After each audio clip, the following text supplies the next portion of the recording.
একটা পুতুল যেটা একসময় ছিল খুবই নিষ্পাপ আর মিষ্টি।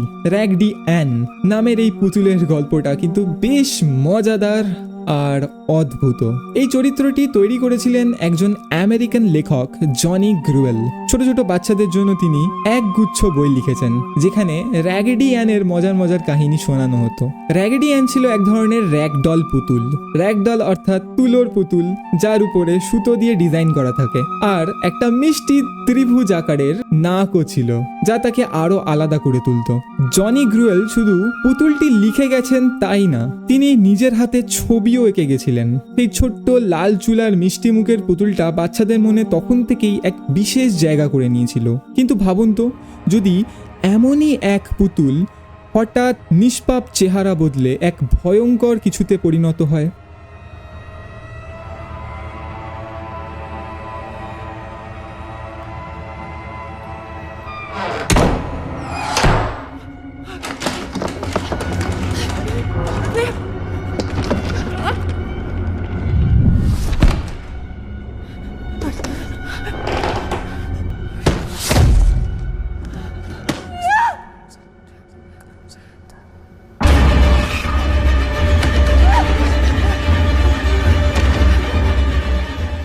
উনিশশো সালের কথা। ডোনা নামের এক নার্স তার মার থেকে একটি পুতুল উপহার পায়। পুতুলটা দেখতে ছিল একদমই সাধারণ র্যাগডি অ্যান স্টাইলে, কিন্তু পুতুলটি বাড়িতে আসার পর থেকেই শুরু হয় অদ্ভুত কিছু ঘটনা। ডোনা এবং তার রুমমেট অ্যাঞ্জি প্রথমে ব্যাপারগুলোকে খুব হালকাভাবে নিয়েছিল। তারা লক্ষ্য করলো যে পুতুলটি মাঝে মাঝে অবস্থান পরিবর্তন করছে। সকালে যেখানে রেখেছিল, রাতে তাকে সেখানে খুঁজে পাওয়া যাচ্ছে না। কখনো কখনো পুতুলের হাত পা এমনভাবে রাখা থাকতো যেন সে আগে নড়াচড়া করেছে। তারপর তারা একদিন খেয়াল করলো অদ্ভুত কিছু লেখা রয়েছে কাগজের মধ্যে। কাগজগুলোর ছোট ছোট নোটস বা চিটস টাইপের ছিল সাইজ। কাগজের টুকরোগুলোতে লেখা ছিল হেল্প আস বা হেল্প লো, যদিও বাড়ির কেউ তেমন কিছুই লেখেনি, আর সেই ব্যাপারে তারা কেউ জানেও না। সেই মুহূর্তে তারা বুঝতে পারলো এই পুতুলটা মোটেও সাধারণ নয়।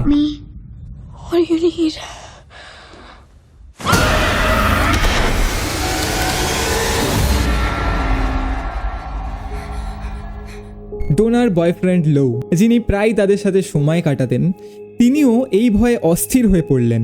একদিন তিনি দুঃস্বপ্নে দেখলেন যে পুতুলটি তাকে আক্রমণ করছে। এই ঘটনার পর সবাই বুঝতে পারে যে পুতুলটিতে সত্যিই কিছু অশুভ শক্তি রয়েছে। ভয় ভয় তারা একজন মিডিয়ামকে ডাকে। মিডিয়াম অর্থাৎ এমন একজন যারা নিজের চোখে ভূতকে ক্লিয়ারলি দেখতে পারে, অথবা ভূতকে আমাদের থেকে অর্থাৎ সাধারণ হিউম্যান বিইংয়ের থেকে অনেক ভালোভাবে ফিল করতে পারে বা ব্যাপারগুলো আরো ভালোভাবে বোঝে। যিনি বললেন এই পুতুলটিতে আটকে আছে একটি ছোট্ট মেয়ের আত্মা, তার নাম ছিল অ্যানাবেল, এবং সে এখানেই থেকে গেছেন কারণ সে ভালোবাসা চায়। মিডিয়ামের কথায় প্রথমে একটু শান্তি পেলেন বাড়ির ফ্যামিলি মেম্বার্সরা, কিন্তু সেই শান্তিটা ছিল না বেশিক্ষণের জন্য। আর যাই হয়ে যাক না কেন, লুয়ের কাছে এই পুতুল সত্যি খুবই বিপজ্জনক মনে হতো। সে বারবার বলতো পুতুলটি একদিন বড় কোনো ক্ষতি করবে। একদিন রাতে লু যখন ঘুমাচ্ছিল, তার বুকে এমন অনুভূতি হলো যেন কেউ তাকে চেপে ধরেছে। সে দেখলো অ্যানাবেল পুতুলটি তার উপর বসে আছে।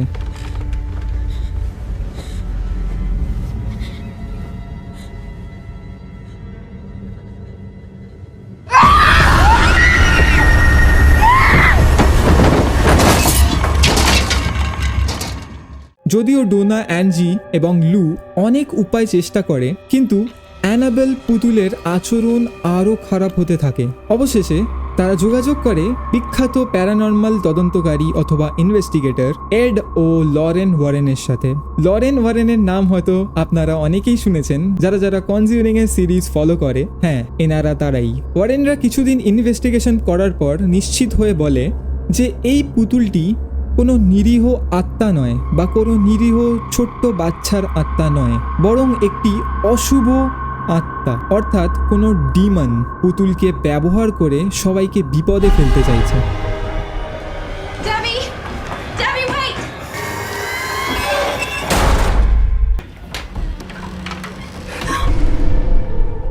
তারা তদন্ত করে এটাই খুঁজে পায় এই অ্যানাবেল ডলের মধ্যে যে আত্মা রয়েছে সেটা পৃথিবীর না।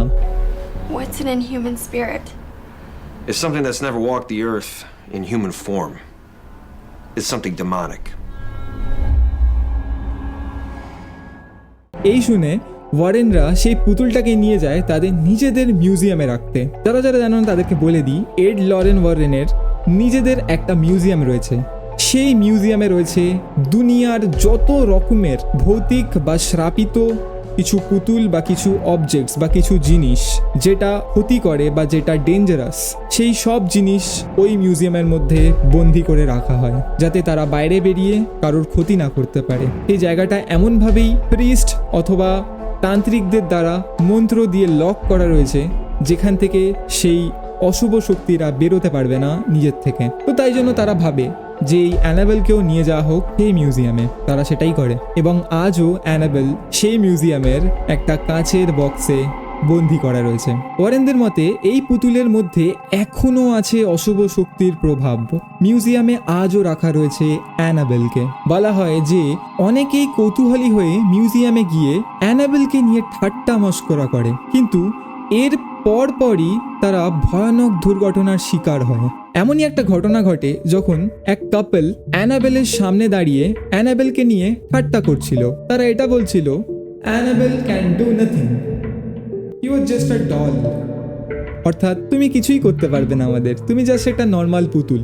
সবাই তোমাকে জাস্ট এরমভাবেই হাইপ আপ করে রেখেছে যাতে এটা নিয়ে বিভিন্ন ধরনের গল্প ছড়ায় বা গুজব ছড়ায়। অর্থাৎ পুরোপুরি এটাকে অমান্য করে দিয়েছিল যে অ্যানাবেল অ্যাকচুয়ালি একটা নর্মাল ডল আর এটা কিছুই করতে পারবে না তাদের, বা তাদের হয়তো কোনো ক্ষতিই করতে পারবে না। কিন্তু রাত্রিবেলা তাদের গাড়ি নিয়ে ফেরার পথে তারা এক ভয়ঙ্কর দুর্ঘটনায় পড়ে এবং মর্মান্তিকভাবে মারা যায়। ওয়ারেন কাপল বলে গিয়েছিলেন অ্যানাবেলের সামনে কখনো ডিসরেসপেক্ট করা উচিত নয়, আর সেটা তারা শোনেনি, তাই জন্যই তাদের সাথে এই হাল হয়। তারপর থেকে আর কেউই এরকম সাহস করেনি যে অ্যানাবেলের সামনে গিয়ে তারা মজা বা ঠাট্টা করবে। আমি তো এটাই বলবো যে আপনারাও গিয়ে করবেন না। যদি কোনোদিন ঘুরতে যান এড ও লরেন ওয়ারেনের মিউজিয়ামে, অবশ্যই এই রিস্ক কিন্তু নেবেন না। তো গাইজ, অ্যানাবেলের সত্যিকারের ঘটনা শুনে কেমন লাগলো? ভয় পেয়েছেন?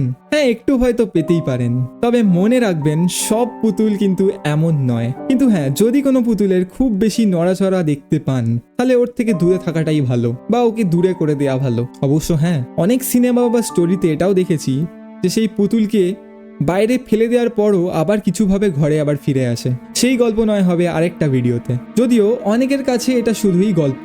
তবে হ্যাঁ, অ্যানাবেলের যে ইতিহাসটা এটা কিন্তু একদম পিওর বাস্তব। আপনি বিশ্বাস করবেন কি না করবেন সেটা আপনার ব্যাপার, কিন্তু অ্যানাবেলকে দেখে কখনো বলতে যাবেন না যে সে শুধুই একটা পুতুল, কারণ কে জানে সেটা এক ভয়ানক কিছুতে পরিণত হতে পারে। ভিডিওটা ভালো লাগলে কিন্তু অবশ্যই লাইক করে দেবেন, অ্যান্ড চ্যানেলে নতুন হলে কিন্তু অবশ্যই রিকি দ্য আননোন চ্যানেলটিকে সাবস্ক্রাইব করে দেবেন, অ্যান্ড এই ভিডিওটি শেয়ার করে দেবেন আপনাদের বন্ধুদের সাথে এবং ফ্যামিলি মেম্বারদের সাথে যারা জানতে চায় এই অ্যানাবেলের সত্য ঘটনা। ধন্যবাদ।